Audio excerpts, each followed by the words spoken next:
Everyone welcome back to our channel. ఈరోజు మనం bread chilli చేసుకుందాం. ఇది ఒక స్నాక్ ఐటమ్. బ్రెడ్ని తీసుకొని మనకి నచ్చినటువంటి సైజులో మనం కట్ చేసుకొని పక్కన పెట్టేసుకోవాలి. ఇప్పుడు ఒక ప్యాన్ పెట్టి అందులోకి బటర్ని వేసుకొని బ్రెడ్ పీసెస్ని ఇలా రెండు వైపులా కాల్చుకోవాలి. ఇప్పుడు అదే ప్యాన్లోకి కొంచెం బటర్ని కొంచెం ఆయిల్ని కూడా వేసుకొని ఆనియన్స్ పచ్చిమిర్చిని కూడా వేసుకొని బాగా ఫ్రై చేసేసుకోవాలి. ఇప్పుడు టమాటోస్ని కూడా సన్నగా తరుక్కున్నటువంటిని వేసుకొని టమాటో సాఫ్ట్ అయ్యేంత వరకు ఫ్రై చేసేసుకోవాలి.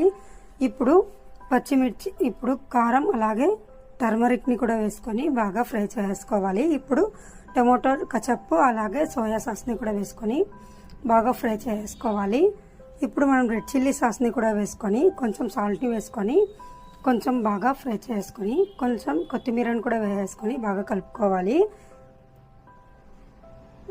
ఇప్పుడు మనం అందులోకే చిల్లీ ఫ్లేక్స్ని కూడా వేసుకొని అలాగే మ్యాగీ మసాలా పౌడర్ని కూడా వేసుకొని రెండింటిని కూడా బాగా మిక్స్ చేసుకొని ఒక 5 మినిట్స్ అలా కలుపుకోవాలి. ఇప్పుడు బ్రెడ్ పీసెస్ని కూడా వేసుకొని బాగా మిక్స్ చేసుకోవాలి. అంతే, మన బ్రెడ్ చిల్లీ అయితే రెడీ అయిపోయింది. మీరు కూడా